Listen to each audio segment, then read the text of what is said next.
Hi Cancer, how you feeling, my friend? Happy new moon in Virgo. I'm very excited. It's actually the last call to sign up for Find Your Flow before we start on Sunday, September the 1st. So I encourage you to do that after your reading is over. You just head to the website, click the link in my bio or theoverflow.com, no W. There'll be a pop-up that says Find Your Flow, name and email, and you're in there like swimwear.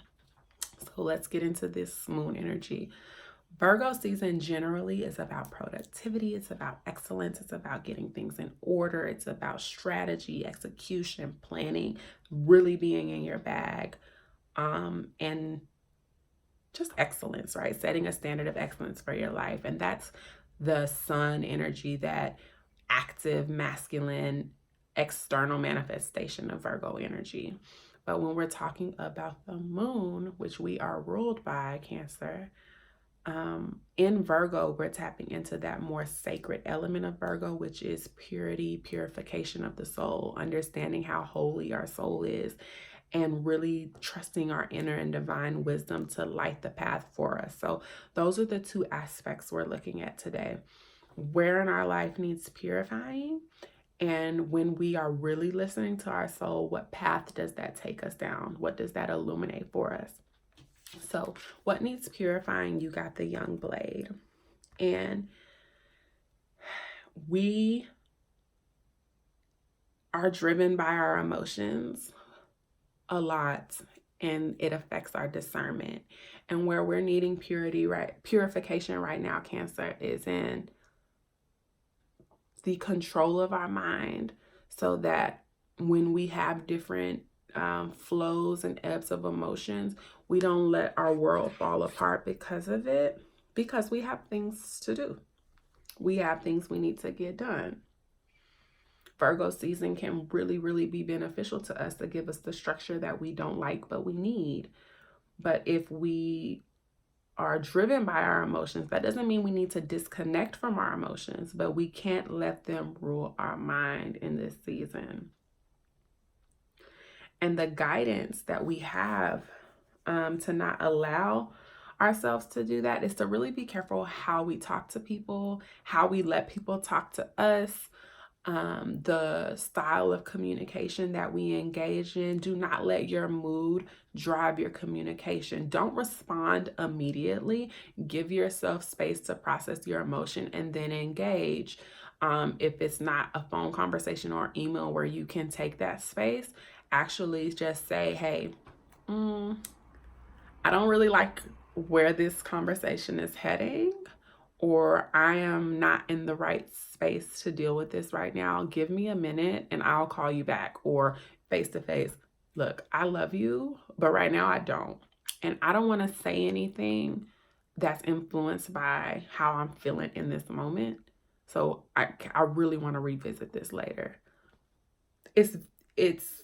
It sounds antithetical. It is everything that we're not. Like, we are moody, we snap back quick and say things, but we can't take those things back. And so we have to use more discernment in our communication style right now, because our words are so powerful. We can cut so deep.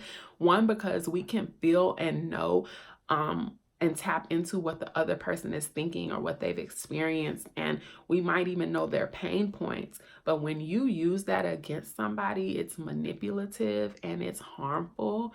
And that is where we're needing purification right now, because we have to grow up.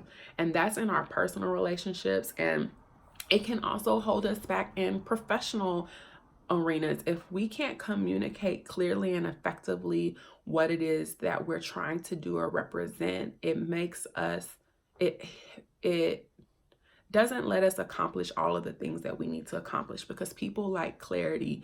People are looking for you to be able to tell you what it is that you want or need from them in any type of partnership or any type of potential collaboration. Express yourself clearly and with authority, and avoid being petty and childish because your emotions, or because you intuit that somebody feels a way. They probably do, they might, but what do you want? What do you need? And if they can't give it to you, move on to the next, thank them and move on.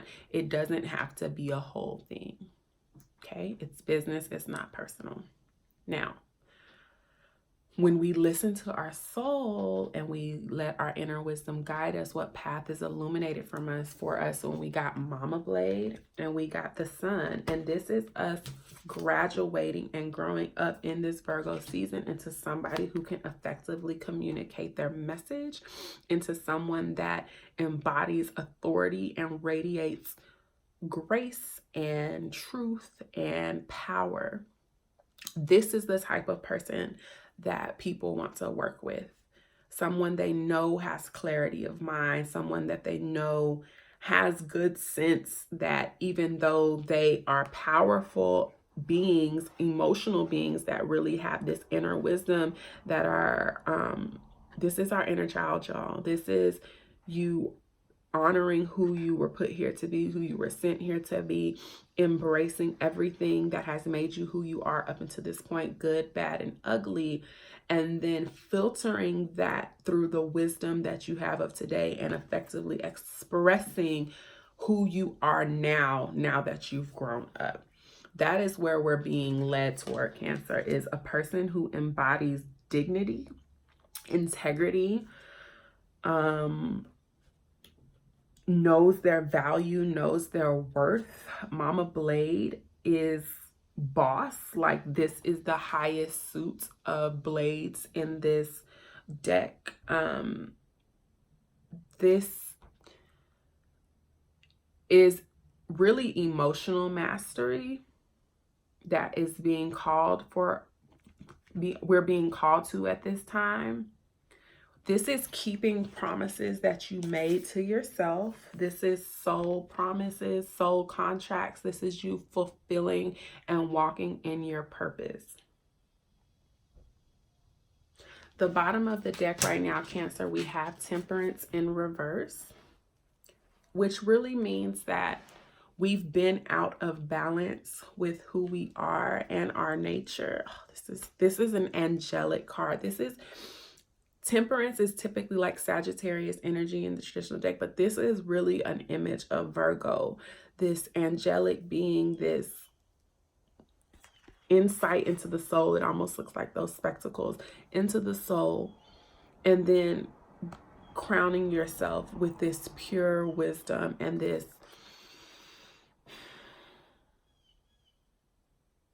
also protection of your heart space now, Cancer. People have to have the key to get in now. And if they don't, they can't tap into your compassion and your care. We love everybody, right?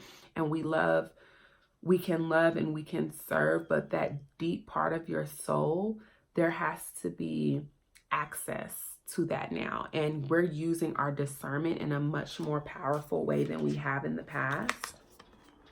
We're protecting ourselves.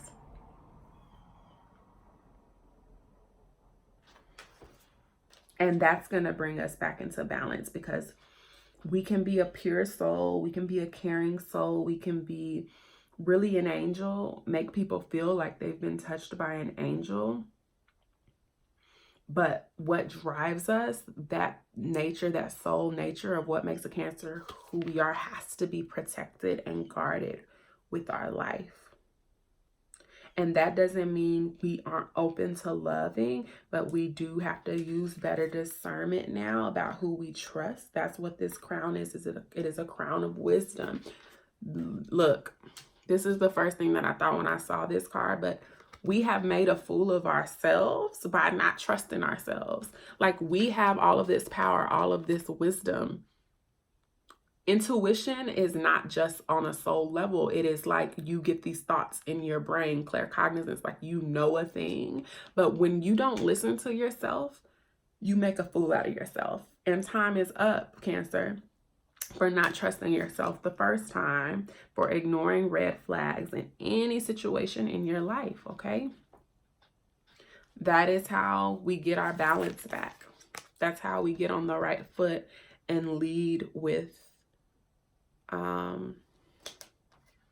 beauty, grace, dignity, strength, and wisdom. Okay? Love y'all.